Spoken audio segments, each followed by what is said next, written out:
नमस्कार, मैं रम्मू सिंह मध्य प्रदेश के एक अस्पताल के कोविड वार्ड प्रभारी डॉक्टर ने पूरे सरकार के सिस्टम से कई सवाल किए हैं। यह सुलगते सवाल ऐसे हैं जो हर पीड़ित व्यक्ति का सवाल है, लेकिन क्या पूरी सरकार में किसी के पास इसका जवाब है? मुझे लगता है नहीं। डॉक्टर ने पूछा है, डॉक्टर कह रहे हैं कि मैं स्वयं वो डॉक्टर हूं जिसने लगातार 2 बार आपको वोट किया है। कोविड का प्रभारी होने के कारण लगातार अस्पताल में काम करते हुए कहीं से संक्रमित हुआ। फिर मुझसे मेरी पत्नी और 7 वर्षीय अस्थमैटिक बेटा भी आज सांस लेने की जद्दोजहद कर रहा है। मैं आपका बड़ा इनकम टैक्स पेयर भी हूं। मेरा आपसे सवाल करने का हक बनता है कि मुझे आपको चुनकर क्या मिला। यह शिवपुरी के एक डॉक्टर हैं जो शिवराज सिंह चौहान से सीधे सवाल पूछ रहे हैं। डॉक्टर का कहना है, रेमडेसिविर की जरूरत पर आईटी सेल वाले डॉक्टरों को ज्ञान दे रहे हैं। उनका सीधा तर्क है कि डॉक्टरों से ज्यादा ज्ञान बीजेपी के आईटी सेल के पास आ गया है। हमने डॉक्टरी की पढ़ाई जान बचाने, इलाज करने के लिए की थी, ऑक्सीजन का इंतजाम करने के लिए नहीं। व्यवस्था आपकी जिम्मेदारी थी। आज आपके अस्पतालों में ऑक्सीजन नहीं है, रेमडेसिविर नहीं है। पूछने पे आपकी आईटी सेल ज्ञान देने लगती है कि आवश्यक नहीं है। क्यों? क्योंकि आप उपलब्ध नहीं करा पा रहे हैं। नारियल पानी तक ब्लैक में बिक रहा है।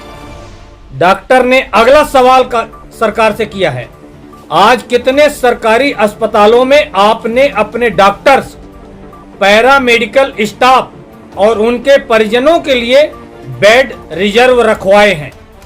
कितने मेडिकल प्रोफेशनल्स के इलाज को फ्री सुविधा दी है आपने? रेमडेसिविर और बात थी, आज मेडाल एक सामान्य स्टेरॉयड टेबलेट भी मार्केट से गायब है। 30 से 40 रुपए वाला नारियल पानी 80 रुपए में, मास्क, सैनिटाइजर और दैनिक उपयोग की अन्य वस्तुएं 3 गुना कीमत पर मिल रही हैं। डॉक्टर और आगे लिख रहे हैं, और कितने बरस नेहरू को गाली देते रहोगे? अब जब मौत मुहाने पर खड़ी है, तब भी लोग फेसबुक और व्हाट्सएप पे आईटी सेल्स का कचरा डालकर बहस करने में लगे हैं कि नेहरू की तो सिगरेट तक विदेश से आती थी। अपनी छवि चमकाते रहने के लिए आप और कितने बरस नेहरू को गाली देते रहोगे? बिना वैक्सीन नौजवानों की मौत का पाप कैसे ढोएंगे आप? यह डॉक्टर की पीड़ा है। आज हमें अमेरिका ने वैक्सीन देने से यह कहकर मना कर दिया कि हमें अपने राज्यों की आपूर्ति करना है। आपको अपने राज्यों की आपूर्ति की चिंता नहीं थी।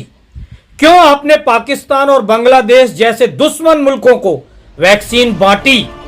1 मई से घोषणा थी कि 18 वर्ष से ऊपर सबको वैक्सीन लगेगी। क्या हम उपलब्ध करा पाए? आज आपके नौजवान जो बिना वैक्सीन मर रहे हैं, उनका पाप आप कैसे ढोएंगे? डॉक्टर साहब पूछ रहे हैं, आप कितने लोगों का एंटीबॉडी टेस्ट करवाए हैं?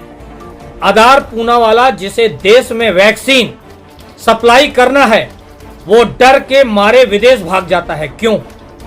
क्या आप उसे सुरक्षा, कच्चा माल उपलब्ध कराने तक में असमर्थ रहे? कितने लोगों का एंटीबॉडी टेस्ट आपने करवाया? कितने लोगों की मृत्यु के बाद आपने वायरस के जीनोम की स्टडी करवाई?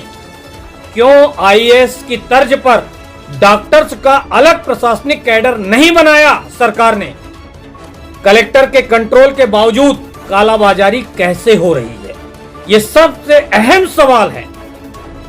रिसर्च बता रहे हैं, इस समय केवल रेमडेसिविर, ऑक्सीजन और स्टेरॉयड जीवन रक्षक हैं। सरकार उनकी उपलब्धता आम आदमी को सुनिश्चित कराने में असफल है। जब कलेक्टर और ड्रग इंस्पेक्टर के वितरण कराने के बाद भी कालाबाजारी हो रही है, तो समझ लीजिए सरकार नहीं है, कहीं नहीं है। और पीड़ा सुनिए आप, इन डॉक्टर साहब की, हम इतने असहाय कभी नहीं थे। जनता को अपने हाल पर मरने के लिए छोड़ दिया गया है। हम इतने असहाय कभी नहीं थे। पैसा होने के बावजूद आज व्यक्ति अपना सही इलाज, सही अस्पताल चुनने में असमर्थ है, क्योंकि आपको बंगाल जीतकर चक्रवर्ती सम्राट बनना था।